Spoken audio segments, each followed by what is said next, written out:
Hi ನಮಸ್ತೆ friends, ಎಲ್ಲರೂ ಹೇಗಿದ್ದೀರಾ? ಚೆನ್ನಾಗಿದ್ದೀರಾ ಅಂತ ಅಂದ್ಕೊಳ್ತೇನೆ. ನೀವು ಯಾರ್ಯಾರು ಕಿಬೋ ಅಕೌಂಟ್ಗಳನ್ನು ಮಾಡಿಸಿದ್ರಿ ತಾವೆಲ್ಲರೂ ಮೊದಲು ನಾನು ಭಾಗ 1, ಭಾಗ 2, ಭಾಗ 3, ಭಾಗ 4 ವಿಡಿಯೋಗಳನ್ನು ಮಾಡ್ಕೊತ ಬರ್ತಾಯಿದ್ದೀನಿ. ಈ ವಿಡಿಯೋದಲ್ಲಿ ಕಿಬೋ ಅಕೌಂಟ್ಗಳನ್ನು ಅಂದರೆ ನನ್ನ ಮಗನ ಹೆಸರಿನಲ್ಲಿ ಇರ್ತಕ್ಕಂಥ ಅಕೌಂಟನ್ನು ನನ್ನ ಅಕೌಂಟಿಗೆ ಮರ್ಜ್ ಮಾಡಿಕೊಳ್ಳುವುದು ಹೇಗೆ ಅನ್ನೋದ್ರ ಕುರಿತು ನಾನು ತೋರಿಸ್ತೇನೆ. ಡೀಟೇಲ್ಸ್ ಆಗಿ ಮರ್ಜ್ ಮಾಡ್ಕೋಬೇಕಂತೇಳಿದರೆ ಮೊದಲು ನೀವು ನಿಮ್ಮ ನಂದು ಅಂದರೆ ಮದರ್ ಅಕೌಂಟು, ನನ್ನ ಮಗನ ಅಕೌಂಟನ್ನು ನನ್ನ ಅಕೌಂಟಿಗೆ ಮರ್ಜ್ ಮಾಡ್ಕೋಬೇಕು. ಆ ಅಕೌಂಟನ್ನು ನನ್ನಲ್ಲೇ ಮಿಕ್ಸ್ ಮಾಡ್ಕೊಂಬಿಡೋದು, ನನ್ನಲ್ಲೇ ಸೇರ್ಪಡೆ ಮಾಡ್ಕೊಳ್ಳೋದು. ಅದು ಹೇಗೆ? ಅದಕ್ಕಿಂತ ಮೊದಲು ನೀವು ಪ್ರತಿಯೊಬ್ಬರು ಮದರ್ ಅಕೌಂಟಿಗೆ ಕಿಬೋ ಅಂದರೆ ಮರ್ಜ್ ಮಾಡ್ಕೊಳ್ತಕ್ಕಂಥ ಇಲ್ಲ QCC ಕಾಯಿನ್ಗಳನ್ನು, ಡಿ ಕಾಯಿನ್ಗಳನ್ನು QCC ಎಕ್ಸ್ಚೇಂಜಿಗೆ ಕಾಯಿನ್ಗಳನ್ನು ಕಳಿಸ್ಕೊಳ್ಳೋದು ಹೇಗೆ ಅಂಥೇಳಿ ಆ ವಿಡಿಯೋ ಮಾಡಲಿಕ್ಕಿಂತ ಮೊದಲು ನೀವು ಕೂಪನ್ಗಳನ್ನು ಪರ್ಚೇಸ್ ಮಾಡ್ಕೋಬೇಕು.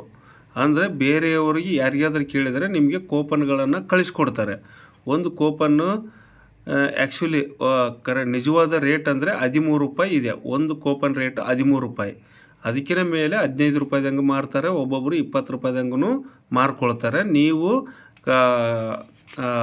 ಕೂಪನ್ಗಳನ್ನು ತರಿಸ್ಬೇಕು ಅಂತೇಳಿದರೆ ಮೊದಲು ನೀವು ಇಲ್ಲಿ KGIN ನಂಬರ್ ಅಂತ ಇದೆ ನೋಡಿ, KGIN ಈ ನಂಬರನ್ನು ಅವರಿಗೆ ಕಳಿಸ್ಬೇಕು ಮತ್ತು ನಿಮ್ಮ ಹೆಸರನ್ನು ಕಳಿಸ್ಬೇಕು. ಓಕೆ, ಕಳಿಸಿದರೆ ದುಡ್ಡು ಮತ್ತು KGIN ನಂಬರನ್ನು ಇದನ್ನು ನೀವು ಕಳಿಸಿದರೆ ಅವರು ಈ KGINಗೆ ಕೂಪನನ್ನು ಕಳಿಸ್ತಾರೆ. ನಿಮ್ಮ KGIN ನಂಬರ್ ನೀವು ಕಳಿಸ್ಲಿಕ್ಕಿಂತ ಮೊದಲು ನಿಮ್ಮದು ಅಂದರೆ ಮದರ್ ಅಕೌಂಟ್ ಆಗಿರ್ತಕ್ಕಂಥ KGIN ನಂಬರ್ ಅವ್ರದ್ದೇ ಕಳಿಸ್ಬೇಕು. ಓಕೆ, ನಾನು ಮೊದಲು ಈ ಒಂದು ಫಸ್ಟು ಕಿಬೋ ಅಕೌಂಟ್ಗಳನ್ನು ಮರ್ಜ್ ಮಾಡೋದು ಹೇಗೆ ಅದನ್ನು ತೋರಿಸ್ತಾ ಇದ್ದೀನಿ. ನೀವು ಮೊದಲು ಮರ್ಜ್ ಮಾಡಲಿಕ್ಕಿಂತ ಮೊದಲು ನೀವು ಟರ್ಮ್ಸ್ ಆ್ಯಂಡ್ ಕಂಡೀಷನ್ನು ನೀವು ಯಾವುದೇ KYC ಮಾಡುವ ಅವಶ್ಯಕತೆ ಇಲ್ಲ, ಯಾವುದೇ ಪಾನ್ ನಂಬರ್ ಹಾಕುವ ಅವಶ್ಯಕತೆ ಇಲ್ಲ, ನೆಕ್ಸ್ಟು ಬೇರೆ ಯಾವುದೇ ಫೋನ್ ನಂಬರ್ ಹಾಕುವ ಅವಶ್ಯಕತೆ ಇಲ್ಲ. ಇಲ್ಲಿ ನೋಡಿ, ನೀವು ಅಕೌಂಟ್ ಓಪನ್ ಮಾಡಿದ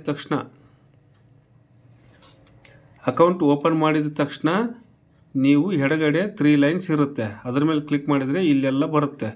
ಇಲ್ಲಿ ನೋಡಿ, ನಾನು ಇಲ್ಲಿ ಕ್ಲಿಕ್ ಮಾಡಿ ತೋರಿಸ್ತಾ ಇದ್ದೇನೆ. ಇಲ್ಲಿ ಮೊಬೈಲ್ ಟರ್ಮ್ಸ್ ಆ್ಯಂಡ್ ಕಂಡೀಷನ್ ಅಂತ ಇದೆ. ಎಲ್ಲಿದೆ ನೋಡಿ, ಇಲ್ಲಿ ಆ ಟರ್ಮ್ಸ್ ಆ್ಯಂಡ್ ಕಂಡೀಷನ್ಸ್ ಬ್ರಾಕೆಟ್ನಲ್ಲಿ ಮೊಬೈಲ್ ಅಂತ ಇದೆ, ಕಾಣಿಸ್ತಾ ಇದೆನಾ? ಮೊಬೈಲ್ ಅಂತೇಳಿ ಇದ್ರ ಮೇಲೆ ಕ್ಲಿಕ್ ಮಾಡಿ ಇಲ್ಲಿ ಚೆಕ್ ಬಾಕ್ಸ್ ಇದೆ ನೋಡಿ, ಚೆಕ್ ಬಾಕ್ಸ್ ಮೇಲೆ ಕ್ಲಿಕ್ ಮಾಡಬೇಕು. ಚೆಕ್ ಬಾಕ್ಸ್ನಲ್ಲಿ ಕ್ಲಿಕ್ ಮಾಡಿ ಇಲ್ಲಿ ಗೆಟ್ OTP ಅಂತ ಕ್ಲಿಕ್ ಮಾಡಬೇಕು. ಈಗ ನಾನು ಕ್ಲಿಕ್ ಮಾಡಿದ್ದೀನಿ. ಈಗ OTP ಬಂದಿದೆ.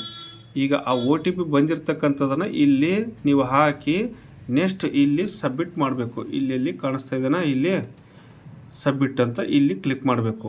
ಓಕೆ, ಫಸ್ಟ್ ಮೊದಲನೇದಾಗಿ ನಾನು OTPಯನ್ನು ಹಾಕ್ತೇನೆ. ನೋಡಿ, ವೇಟ್ ಮಾಡಿ. ನೋಡಿ, ಈಗ ನಾನು OTPಯನ್ನು ಇಲ್ಲಿ ಎಂಟ್ರಿ ಮಾಡಿದ್ದೀನಿ. OTP ಇದು ಎಂಟ್ರಿ ಮಾಡಿದ್ದೀನಿ. ಓಕೆ, ಗೆಟ್ OTP ಆಯಿತು. OTPಯನ್ನು ಎಂಟ್ರಿ ಮಾಡಿದ್ದಾಯಿತು. ಈಗ ಇಲ್ಲಿ ಟರ್ಮ್ಸ್ ಸಬ್ಮಿಟ್ ಅಂತ ಇದೆ ನೋಡಿ, ಸಬ್ಮಿಟ್ ಅಂತ ಇದೆನಾ, ಇದ್ರ ಮೇಲೆ ಕ್ಲಿಕ್ ಮಾಡಬೇಕು. ಕ್ಲಿಕ್ ಮಾಡಿದರೆ ಏನು ಬಂತು? Are you sure, please confirm this operation, confirm ಅಂತ ಮಾಡ್ಕೋಬೇಕು. ಓಕೆ, ಈ ಥರ ಬರುತ್ತೆ. ನೀವು ಇವರ ಅಕೌಂಟನ್ನು ನನ್ನ ಅಕೌಂಟಿಗೆ ನಾನು ಮರ್ಜ್ ಮಾಡ್ಕೊಳ್ತಿದ್ದೀನಿ. ಅಂದರೆ ಉದಾಹರಣೆಗೆ ನನ್ನ ಮಗನ ಅಕೌಂಟನ್ನು ನನ್ನ ಅಕೌಂಟ್ನಲ್ಲಿ ಮಿಕ್ಸ್ ಮಾಡ್ಕೊಳ್ತೇನೆ, ಮರ್ಜ್ ಮಾಡ್ಕೊಳ್ತೇನೆ, ಸೇರಿಸ್ಕೊಳ್ತೇನೆ.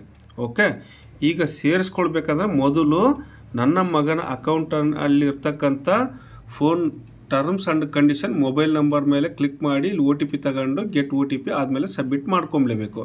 ಮಾಡಿಕೊಂಡ ನಂತರವೇ ನನ್ನ ಅಕೌಂಟನ್ನು ಓಪನ್ ಮಾಡಬೇಕು. ಓಕೆ, ಈ ಅಕೌಂಟ್ ಓಪನ್ ಮಾಡಲಿಕ್ಕಿಂತ ಮೊದಲು ಈ ಒಂದು KGIN ನಂಬರನ್ನು ನೀವು ಬರ್ಕೋಬೇಕು. ಓಕೆ, ಈ KGIN ನಂಬರನ್ನು ಬರ್ಕೊಂಡು ನೀವು ಒಂದು ಕಡೆ ಇಟ್ಕೋಬೇಕು. ಇಲ್ಲ ಇದನ್ನು ಕಾಪಿ ಪೇಸ್ಟ್ ಮಾಡಿಕೊಂಡು ನೀವು ಯಾರಿಗಾದರೂ ಒಂದು ವಾಟ್ಸಪ್ಗೆ ಹಾಕ್ಕೋಬೋದು. ಓಕೆ, ನೋಡಿ, ನಾನು ಇಲ್ಲಿ ಕಾಪಿ ಮಾಡ್ಕೊಳ್ತಿದ್ದೀನಿ. ಈಗ ನೋಡಿ ಒಂದು ವಾಟ್ಸಪ್ಗೆ ಹಾಕ್ಕೊಳ್ತೇನೆ. ಓಕೆ, ಈಗ ನನ್ನದೇ ಒಂದು ಇದಕ್ಕೆ ವಾಟ್ಸಪ್ಗೆ ಹಾಕ್ಕೊಳ್ತೀನಿ. ಓಕೆ, ಇಲ್ಲಿ ನಾನು ಸೆಂಡ್ ಮಾಡ್ಕೊಂಡಿದ್ದೀನಿ. ಓಕೆ, ಯಾಕಂದರೆ ಈ KJN ನಂಬರು ನಮಗೆ ಇಂಪಾರ್ಟೆಂಟ್. ಈ KJN ನಂಬರ್ ಇರ್ತಕ್ಕಂಥವ್ರನ್ನ ನಮ್ಮ ಅಕೌಂಟಿಗೆ ನಾವು ಮರ್ಜ್ ಮಾಡ್ಕೊಳ್ತಾ ಇದ್ದೀವಿ. ಓಕೆ, ನಾನು ಹಿಂಗೆ ಕಳಿಸ್ಕೊಂಡಿದ್ದೀನಿ. ಓಕೆ, ಈಗ ನನ್ನ ಅಕೌಂಟನ್ನು ಓಪನ್ ಮಾಡಬೇಕು. ಇದು ಲಾಗೌಟ್ ಮಾಡಬೇಕು. ಈಗ ಮುಗೀತು ಇವ್ರದ್ದು. ಓಕೆ, ಈಗ ಇಲ್ಲಿ ಲಾಗೌಟ್ ಅಂತ ಇದೆ, ಲಾಗೌಟ್ ಮಾಡಬೇಕು. ಓಕೆ,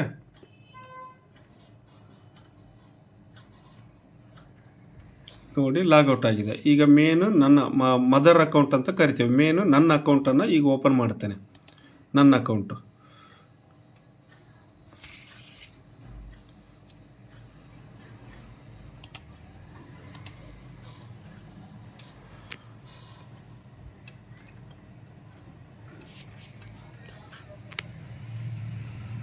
ನೋಡಿ ಓಪನ್ ಆಗಿದೆ. ಈಗ ನನ್ನ ಅಕೌಂಟು ಓಪನ್ ಆಗಿದೆ. ಓಕೆ, ಇದು ಕ್ಲೋಸ್ ಮಾಡ್ಕೋಬೇಕು. ಓಕೆ, ಈ ಥರ ಬರುತ್ತೆ. ಇನ್ನು ಡ್ಯಾಶ್ ಬೋರ್ಡು ಇನ್ನೂ ಓಪನ್ ಆಗಿಲ್ಲ. ಇಲ್ಲಿ ಪ್ರೊಸೆಸಿಂಗ್ ಆಗ್ತಾಯಿದೆ ನೋಡಿ. ಯಾಕಂದರೆ ಸರ್ವರು ತುಂಬ ಬ್ಯುಸಿ ಇರೋದ್ರಿಂದ ಇವತ್ತು ಕೋಟಿಗಟ್ಟಲೆ ಜನರು ಈ ವೆಬ್ಸೈಟನ್ನು ಯೂಸ್ ಮಾಡ್ತಾ ಇದ್ದಾರೆ. ಕೋಟಿಗಟ್ಟಲೆ ಜನರು. ಅದಕ್ಕಾಗಿಯೇ ತುಂಬ ಸರ್ವರು ಬ್ಯುಸಿ ಇದೆ. ಮತ್ತು 28ನೇ ತಾರೀಕಿಗೆ ಲಾಸ್ಟ್ ಡೇಟ್ ಆಗಿರ್ತದೆ. ದಯವಿಟ್ಟು ನೆನಪಿಟ್ಕೊಳ್ಳಿ, 28ನೇ ತಾರೀಕು ಲಾಸ್ಟ್ ಡೇಟು. ಫೆಬ್ರವರಿ 28ನೇ ತಾರೀಕು, ಇದೇ ತಿಂಗಳು. ಇವತ್ತು 27, ನಾಳೆ 28ನೇ ತಾರೀಕು ಲಾಸ್ಟ್ ಡೇಟು. ಓಕೆ, ಈಗ ಇದಾಯಿತು. ಈಗ ನಾವು ಆಪ್ಷನನ್ನು ಓಪನ್ ಮಾಡ್ಕೊಂಡಿದ್ವಿ. ಆಪ್ಷನನ್ನು ಓಪನ್ ಮಾಡಿಕೊಂಡು ಮೈಕ್ ಓಪನ್ನಲ್ಲಿ ಬರಬೇಕು. ಮೈಕ್ ಓಪನ್ನಲ್ಲಿ ಬಂದು ನಾನು ಸ್ಟೆಪ್ ಬೈ ಸ್ಟೆಪ್ ತೋರಿಸ್ತಾ ಇದ್ದೀನಿ. ಈಗ ನನ್ನ ಮಗನ ಅಕೌಂಟು ಕ್ಲೋಸ್ ಮಾಡಿ ಈಗ ನನ್ನ ಅಕೌಂಟ್ ಓಪನ್ ಮಾಡಿದ್ದೀನಿ. ನನ್ನ ಅಕೌಂಟಿಗೆ ನನ್ನ ಮಗನ ಅಕೌಂಟನ್ನು ಮರ್ಜ್ ಮಾಡ್ಕೊಳ್ತಾ ಇದ್ದೀನಿ. ಮೈಕ್ ಓಪನ್ ಮಾಡ್ತಾ ಇದ್ದೀನಿ. ಇಲ್ಲಿ ಮೈಕ್ ಓಪನ್ನಲ್ಲಿ ಕೂಪನನ್ನು ಕಾಪಿ ಮಾಡ್ಕೋಬೇಕು. ಕಾಪಿ ಮಾಡಿಕೊಂಡು ಎಲ್ಲಿ ಪೇಸ್ಟ್ ಮಾಡಬೇಕನ್ನೋದು ನಾನು ನಿಮಗೆ ತೋರಿಸ್ತೇನೆ. ಓಕೆ, ಕರೆಕ್ಟಾಗಿ ನೀವು ಪ್ರೊಸೀಜರನ್ನು ಫಾಲೋ ಅಪ್ ಮಾಡಿ. ನೋಡಿ, ಈಗ ಇದೆಲ್ಲ ಓಪನ್ ಆಯಿತು. ಇದು ನನ್ನ ಅಕೌಂಟ್ ಅಲ್ಲ, ಇದು ಬೇರೆ ಅಕೌಂಟು. ಓಕೆ, ಇದು ಲಾಗೌಟ್ ಮಾಡ್ತೇನೆ. ನೋಡಿ, ಈಗ ನನ್ನ ಅಕೌಂಟು ಓಪನ್ ಮಾಡ್ತೇನೆ.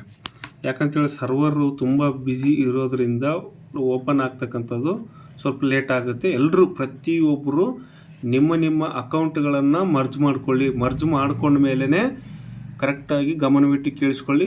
ಮರ್ಜ್ ಮಾಡಿಕೊಂಡ ಮೇಲೇ ನೀವು ನಿಮ್ಮ ಕಾಯಿನ್ಗಳನ್ನು ಎಲ್ಲ ಕಾಯಿನ್ಗಳನ್ನು QCC ಎಕ್ಸ್ಚೇಂಜ್ಗೆ ನೀವು QCC ಎಕ್ಸ್ಚೇಂಜ್ಗೆ ಟ್ರಾನ್ಸ್ಫರ್ ಮಾಡ್ಕೋಬೇಕು. ಅದು ಟ್ರಾನ್ಸ್ಫರ್ ಮಾಡ್ಕೊಳ್ಳೋದು ನಾಳೆ ಲಾಸ್ಟ್ ಡೇಟ್ ಇದೆ. ಇಲ್ಲಾಂದರೆ ನಿಮ್ಮ QCC coin D coin burn ಆಗ್ತವೆ. ಓಕೆ, ಇದು ನೆನಪಿರಲಿ. ಪ್ರತಿಯೊಬ್ಬರು ಗಮನವಿಟ್ಟು ಕೇಳಿಸ್ಕೊಳ್ಳಿ. ಓಕೆ, ಯಾರು ಇದನ್ನ ಮಿಸ್ಗೈಡ್ ಮಾಡಲಾರ್ದೇ, ಯಾರಿಗೂ ತಪ್ಪಾಗಿ ಹೇಳಲಾರ್ದೇ ನೀವು ಕರೆಕ್ಟಾಗಿ ಮಾಡ್ಕೊಳ್ಳಿ. ನೋಡಿ, ಅಕೌಂಟು ಓಪನ್ ಆಗಿದೆ. ಕ್ಲೋಸ್ ಮಾಡ್ತೇನೆ ಅದನ್ನು. ಈಗ ನನ್ನ ಮೇನ್ ಅಕೌಂಟು ಓಪನ್ ಆಗಿದೆ. ಓಕೆ, ಇಲ್ಲಿ ನೋಡಿ ಆಪ್ಷನ್ಸು ಈಗ ಸ್ಟಾರ್ಟ್ ಆಗಿದೆ. ಆಪ್ಷನ್ಸ್ ಮೇಲೆ ಕ್ಲಿಕ್ ಮಾಡಿ. ಈಗ ಇದೆಲ್ಲ ಡ್ಯಾಶ್ ಬೋರ್ಡು ಇನ್ನೂ ಕರೆಕ್ಟಾಗಿ ಓಪನ್ ಆಗಿಲ್ಲ. ಓಪನ್ ಆಗುತ್ತೆ ನೋಡಿ. ಈಗ ಆಪ್ಷನ್ಸ್ನಲ್ಲಿ ನಾವು ಮೈ ಕೂಪನ್ಸನ್ನು ನಾವು ಓಪನ್ ಮಾಡಬೇಕು. ಮೈಕ್ ಓಪನ್ಸ್ ಇಲ್ಲಿ ಕಾಣಿಸ್ತಿದೆನಾ? ಮೈಕ್ ಓಪನ್ಸ್ ನೋಡಿ ಇದು. ಓಕೆ, ಮೈಕ್ ಓಪನ್ಸ್ ಮೇಲೆ ನಾನು ಕ್ಲಿಕ್ ಮಾಡಿದ್ದೀನಿ. ಮೈಕ್ ಓಪನ್ಸ್ ಮೇಲೆ ಕ್ಲಿಕ್ ಮಾಡಿದರೆ ಅಲ್ಲಿ ಕೂಪನ್ಸ್ಗಳೆಲ್ಲ ಓಪನ್ ಆಗ್ತವೆ. ಆ ಕೂಪನ್ಸ್ಗಳನ್ನು ಕಾಪಿ ಮಾಡಿಕೊಂಡು ಎಲ್ಲಿ ನಾವು ಮರ್ಜ್ ಮಾಡೋದು, ಆ ಅಕೌಂಟನ್ನು ಮರ್ಜ್ ಮಾಡ್ತಕ್ಕಂಥದ್ದು ಜಸ್ಟ್ ಒಂದು ಸ್ಟೆಪ್ ಹೇಳಿದ್ದೀನಿ. ಮರ್ಜ್ ಮಾಡ್ತಕ್ಕಂಥದ್ದು ಇದನ್ನು ನಾನು ಹೇಳ್ಕೊಡ್ತಾ ಇದ್ದೀನಿ ಒಂದು ವೀಡಿಯೋದಲ್ಲಿ ಇರಲಿ ಅಂತೇಳಿ. ಒಂದೊಂದು ವೀಡಿಯೋದಲ್ಲಿ ಒಂದೇ ಒಂದು ಸ್ಟೆಪ್ ಬೈ ಸ್ಟೆಪ್ ನಾನು ಹೇಳ್ಕೊಡ್ತಾ ಇದ್ದೀನಿ. ಎಲ್ಲ ವೀಡಿಯೋಗಳನ್ನು ನೀವು ನೋಡಿ, ನಿಮಗೆ ಹಂಗಾದ್ರೆ ಮಾತ್ರ ಅರ್ಥ ಆಗ್ತದೆ. ನೋಡಿ, ಓಪನ್ ಆಗ್ತಾ ಇದೆ. ತುಂಬ ಸ್ಲೋ ಇದೆ. ಎಷ್ಟು ಸ್ಲೋ ಅಂದರೆ ಒಂದೊಂದು ಓಪನ್ ಆಗಲಿಕ್ಕೂ ಒಂದೊಂದು ಹಾಫ್ ಆನ್ ಅವರ್ ತೆಗೆದುಕೊಳ್ತಾ ಇದೆ. ನಾನು ಏನಂದರೆ ಇವೆಲ್ಲದನ್ನು ಕಟ್ ಮಾಡಿ ನಾನು ನಿಮಗೆ ವಿಡಿಯೋ ಎಡಿಟ್ ಮಾಡಿ ಹಾಕ್ತಾ ಇದ್ದೀನಿ. ನೋಡಿ, ಕೂಪನ್ಸ್ಗಳು ಹೀಗೆ ಓಪನ್ ಆಗಿದ್ದಾವೆ. ಓಕೆ, ಕೂಪನ್ಸ್ಗಳು ಹೀಗಿರ್ತವೆ. ಇದನ್ನು ನಾವು ಕಾಪಿ ಮಾಡ್ಕೋಬೇಕು. ಲಾಸ್ಟ್ ಕೂಪನ್ ಅಂತ ಇರುತ್ತೆ ನೋಡಿ, ಈ ಥರ ಕಾಪಿ ಮಾಡಿಕೊಂಡು ಕಾಪಿ ಅಂದರೆ ನೀವು ಮೊಬೈಲಲ್ಲಾದರೆ ಅದ್ರ ಮೇಲೆ ಸ್ವಲ್ಪ ಲಾಂಗ್ ಪ್ರೆಸ್ ಮಾಡಿ ಇಟ್ಕೊಂಡ್ರೆ, ಅಂದರೆ ಗಟ್ಟಿಯಾಗಿ ಒತ್ತಿಟ್ಕೊಂಡ್ರೆ ಈ ಥರ ಸೆಲೆಕ್ಟ್ ಆಗುತ್ತೆ. ಸೆಲೆಕ್ಟ್ ಆದರೆ ಮೇಲೆ ಕಾಪಿ ಅಂತ ಬರುತ್ತೆ. ಈ ಥರ ಕಾಪಿ ಅಂತ ಬರುತ್ತೆ. ಈ ಕಾಪಿ ಮಾಡ್ಕೊಂಡಿದ್ದದನ್ನು ನಾವು ಈಗ ಎಲ್ಲಿ ಹಾಕಬೇಕು ನೋಡಿ, ಇಲ್ಲಿ ಯೂಸ್ ಮರ್ಜ್ ಅನದರ್ ಅಕೌಂಟ್ ಅಂತಿದೆನಾ, ಮರ್ಜ್ ಅನದರ್ ಅಕೌಂಟ್ ಅಂತೇಳಿ ಇದ್ರ ಮೇಲೆ merge another account, merge another user email ಅಂತ ಇದೆ ನೋಡಿ, ಅದರ ಮೇಲೆ ಕ್ಲಿಕ್ ಮಾಡ್ತೀನಿ. ಓಕೆ, ಅದರ ಮೇಲೆ ಕ್ಲಿಕ್ ಮಾಡಿದ್ದು ನೋಡಿ, ಹೀಗೆ ಬರ್ತದೆ. ಹೀಗೆ ಬಂದಿದೆನಾ? ಈಗೇನು ಬಂದಿದೆ ನೀವು ನೋಡಿ, ಇಲ್ಲಿ ಮರ್ಜ್ ಡೀಟೇಲ್ಸ್ ಅಂತ ಇದೆಯಾ, ಇಲ್ಲಿ ಮರ್ಜ್ ಅನದರ್ ಯೂಸರ್ ಇಮೇಲ್ ಅಂತ ಇದೆ. ನೆಕ್ಸ್ಟ್ ಕೆಳಗಡೆ ಮರ್ಜ್ ಡೀಟೇಲ್ಸ್. ಓಕೆ, ಇಲ್ಲಿ KJIN of user to merge ಅಂತ ಇದೆ. ಓಕೆ, ನಿಮಗೆ ಬೇಸ್ ತೋರಿಸ್ತಾ ಇದೆ ನೋಡಿ. ಓಕೆ, ಇಲ್ಲಿ ಅವ್ರ KJIN ನಂಬರ್ ಹಾಕಬೇಕು. ನೆಕ್ಸ್ಟ್ ಕೆಳಗಡೆ OTP ಹಾಕಬೇಕು. ಕೆಳಗಡೆ ಇಲ್ಲಿ ನಾವು ಕಾಪಿ ಮಾಡ್ಕೊಂಡಿದ್ದೀವಲ್ವಾ ಕೂಪನ್ನು, ಅಲ್ಲಿ ಆಲ್ರೆಡಿ ಕಾಪಿ ಮಾಡ್ಕೊಂಡಿದ್ದು ಇಲ್ಲಿ ಪೇಸ್ಟ್ ಮಾಡ್ತೀನಿ ನೋಡಿ. ಪೇಸ್ಟ್ ಮಾಡಿದ್ದೀನ. ಈಗ ಇಲ್ಲಿ KJIN ನಂಬರ್ ಹಾಕಬೇಕು. KJIN ನಂಬರ್ ಹಾಕಬೇಕಂದ್ರೆ ಎಲ್ಲಿದೆ, ನಾನು ವಾಟ್ಸಪ್ಪಿಗೆ ಅವರು ನನ್ನ ಮಗಂದಂತ ನಾನು ವಾಟ್ಸಪ್ಪಿಗೆ ಕಳಿಸ್ಕೊಂಡಿದ್ದೀನಿ ತಾನೆ. ಈ KJIN ನಂಬರ್ ನೋಡಿ, ಇಲ್ಲಿ KJIN ನಂಬರ್ ಕಳಿಸ್ಕೊಂಡಿದ್ದೀನಿ. ಓಕೆ, ಕಾಪಿ ಮಾಡ್ಕೊಳ್ತೀನಿ.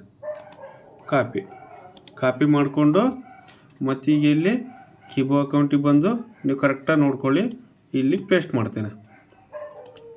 ಪೇಸ್ಟ್ ಆಯಿತಾ ನೋಡಿ. KJIN ನಂಬರ್ ಹಾಕಬೇಕು. ಯಾರ್ದು? ನನ್ನ ಮಗನದು. ಕೆಳಗಡೆ ಕೂಪನ್ ನಂಬರು. ಈಗ ಗೆಟ್ OTP ಅಂತ ಬರುತ್ತೆ ನೋಡಿ. ಈಗಿಲ್ಲ ಅಂದರೆ ಇನ್ವ್ಯಾಲಿಡ್ KJIN ಅಂತ ಬಂದಿದೆನಾ, ಒಂದೊಂದು ಸರಿ ನೀವು ಇಲ್ಲಿ ಸೈಡ್ ಕ್ಲಿಕ್ ಮಾಡ್ಕೋಬೇಕು. ಸೈಡ್ ಕ್ಲಿಕ್ ಮಾಡಿದರೆ ಅಲ್ಲಿ ಬರುತ್ತೆ, ಅಲ್ಲಿ ಹೆಸರು ಬರಬೇಕು. ಯಾರ ಅಕೌಂಟನ್ನು ನೀವು ಮರ್ಜ್ ಮಾಡ್ತಿದ್ದೀರ ಅನ್ನೋದು ಅಲ್ಲಿ ಹೆಸರು ಬರುತ್ತೆ ನೋಡಿ. ಇಲ್ಲಿ ಹೆಸರು ಬರಬೇಕು, ಮತ್ತು OTP ಇಲ್ಲಿ ಫಸ್ಟ್ ಇಲ್ಲಿ KJIN ನಂಬರ್ ಹಾಕಿದ ತಕ್ಷಣವೇ ಇಲ್ಲಿ ಹೆಸರು ಬರುತ್ತೆ. ಇಲ್ಲಿ ಬ್ಲಾಕ್ ಅದರಲ್ಲಿ ಹೆಸರು ಬರುತ್ತೆ. ಇಲ್ಲಿ ಕೂಪನನ್ನು ಇಲ್ಲಿ ಕಾಪಿ ಪೇಸ್ಟ್ ಮಾಡಿರ್ತೀವಿ. ಇಲ್ಲಿ ಗೆಟ್ OTP ಹೊಡೆದ ತಕ್ಷಣ ಈ ಥರ ಈ ನಂಬರ್ಗೆ OTP ಹೋಗಿರುತ್ತೆ.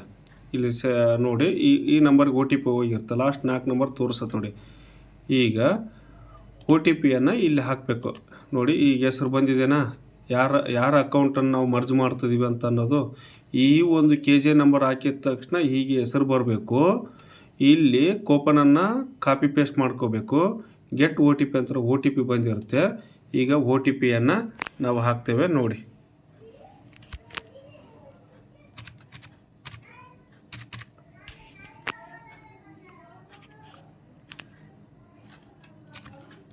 OTP ಹಾಕಿದ್ದೀನಿ. ಓಕೆ, ಈಗ ಏನು ಮಾಡಬೇಕು ನೆಕ್ಸ್ಟು, ಇಲ್ಲಿ ಸಬ್ಮಿಟ್ ಅಂತ ಇದೆ ನೋಡಿ. ಮೇಲೆ ಸಬ್ಮಿಟ್ ಅಂತಿದ್ದೇನೆ, ಮೌಸ್ ನಾನು ತೋರಿಸ್ತಾ ಇದ್ದೀನಿ ನೋಡಿ. ಮೌಸ್ ಸಬ್ಮಿಟ್ ಇದ್ರ ಮೇಲೆ ಕ್ಲಿಕ್ ಮಾಡಬೇಕು. ಏನಾಯಿತು, please confirm operation. Okay, confirm ಮಾಡಿದೆ. ಇನ್ನಾಯಿತು, ಒಂದು ಅಕೌಂಟು ನನ್ನ ಅಕೌಂಟಿಗೆ ಮರ್ಜ್ ಆಗಿದೆ. ಹೀಗೆ ಪ್ರತಿಯೊಬ್ಬರು ನೀವು ನಿಮ್ಮ ಅಕೌಂಟ್ಗಳನ್ನು ಮರ್ಜ್ ಮಾಡ್ಕೊಳ್ಳಿ. ಅಕೌಂಟ್ಗಳನ್ನು ಮರ್ಜ್ ಮಾಡಿಕೊಂಡು ನಿಮ್ಮಲ್ಲಿರ್ತಕ್ಕಂಥ ಎಲ್ಲ ಕಿಬೋ ಕಾಯಿನ್ಗಳನ್ನು QCC ಎಕ್ಸ್ಚೇಂಜಿಗೆ ನೀವು ಟ್ರಾನ್ಸ್ಫರ್ ಮಾಡ್ಕೋಬೇಕು. ಟ್ರಾನ್ಸ್ಫರ್ ಮಾಡ್ಕೋಬೇಕಂತೇಳಿದರೆ ಜಸ್ಟ್ ಈಗ ಮರ್ಜ್ ಮಾಡ್ಕೊಳ್ಳೋದು ಹೇಳಿದ್ದೀನಿ. ನೆಕ್ಸ್ಟ್ ನಾನು ಟ್ರಾನ್ಸ್ಫರ್ ಮಾಡೋದು ಹೇಗೆ ಅನ್ನೋದ್ರ ಕುರಿತು ಮುಂದಿನ ವಿಡಿಯೋದಲ್ಲಿ ತೋರಿಸ್ತೇನೆ. ನಿಮ್ಮದು ಮರ್ಜ್ ಆಗಿದೆ ಇಲ್ಲ ಅನ್ನೋದಕ್ಕೆ ಇದೇ ಒಂದು ವಿಡಿಯೋದಲ್ಲಿ ತೋರಿಸ್ತೇನೆ, ನೀವು ನೋಡ್ಕೊಳ್ಳಿ ಸ್ವಲ್ಪ ನೋಡಿ. ಹೀಗೆ ಯೂಸರ್ ಮರ್ಜ್ಡ್ ಸಕ್ಸಸ್ಫುಲ್ ಅಂತ ಆಯಿತಾ, ಯೂಸರ್ ಮರ್ಜ್ಡ್ ಸಕ್ಸಸ್ಫುಲಿ. ಓಕೆ, ಈಗಾಗಿದೆ. ಈಗ ನೆಕ್ಸ್ಟ್ ನಾವು ಡ್ಯಾಶ್ ಬೋರ್ಡ್ಗೆ ಬರಬೇಕು. ಡ್ಯಾಶ್ ಬೋರ್ಡ್ ಅಂತಿದ್ದ ಮೇಲೆ ಡ್ಯಾಶ್ ಬೋರ್ಡ್ಗೆ ಬನ್ನಿ. ಡ್ಯಾಶ್ ಬೋರ್ಡ್ ಮೇಲೆ ಕ್ಲಿಕ್ ಮಾಡಿಕೊಂಡು ಈಗ ನಾವು ಮೇನ್ ಮುಖಪುಟಕ್ಕೆ ಬರಬೇಕು. ಮುಖಪುಟಕ್ಕೆ ಬಂದರೆ ನಮ್ಮ ಅಕೌಂಟ್ ಒಂದು ಮರ್ಜ್ ಆಗಿದೆ ಇಲ್ಲ, ನಮ್ಮ ಅಕೌಂಟ್ನಲ್ಲಿ ಕಾಯಿನ್ಗಳು ಬಂದಿದ್ದಾವೆ ಇಲ್ಲ ಅಂಥೇಳಿ ನಾವು ನೋಡೋದು ಎಲ್ಲಿ ಅನ್ನೋದು ತೋರಿಸ್ತೇನೆ. ಕಾಯಿನ್ಗಳು ಬಂದಿದ್ದಾವೆ ಅನ್ನೋದು ಇಲ್ಲಿ ಹೆಸರು ಸಹಿತ ಎಲ್ಲಿ ಬಂದಿದೆ ಅಂತ ತೋರಿಸ್ತೇನೆ ನೋಡಿ. ಈಗ ಮೇನ್ ಅಕೌಂಟು ಓಪನ್ ಆಗಿದೆ. ಇಲ್ಲಿ ಸ್ವಿಚ್ ಯೂಸರ್ ಅಂತ ಇದೆನಾ, ಇದ್ರ ಮೇಲೆ ಕ್ಲಿಕ್ ಮಾಡಬೇಕು. ಕ್ಲಿಕ್ ಮಾಡಿದರೆ ಇಲ್ಲಿ ಪ್ರೋಸೆಸಿಂಗ್ ಆಗ್ತಾ ಇದೆ ನೋಡಿ, ಇಲ್ಲಿ ಪ್ರೋಸೆಸಿಂಗ್ ಆಗ್ತಾ ಇದೆನಾ. ನೀವು ಇಲ್ಲಿ ತಿರುಗ್ತಾ ಇದೆ ಅಂದರೆ ಸ್ವಲ್ಪ ಸರ್ವರ್ ಸ್ಲೋ ಇದೆ ಅಂತ ಲೆಕ್ಕ. ಇಲ್ಲಿ ಸ್ವಿಚ್ ಯೂಸರ್ ಮೇಲೆ ಕ್ಲಿಕ್ ಮಾಡಿದರೆ ನಾವು ಮರ್ಜ್ ಮಾಡ್ಕೊಂಡಿರ್ತಕ್ಕಂಥ ಅವರ ಅಕೌಂಟು ಇಲ್ಲಿ ನಮ್ಮ ಅಕೌಂಟಿಗೆ ಬಂದು ಸೇರಿಕೊಂಡಿರಬೇಕು. ಓಕೆ.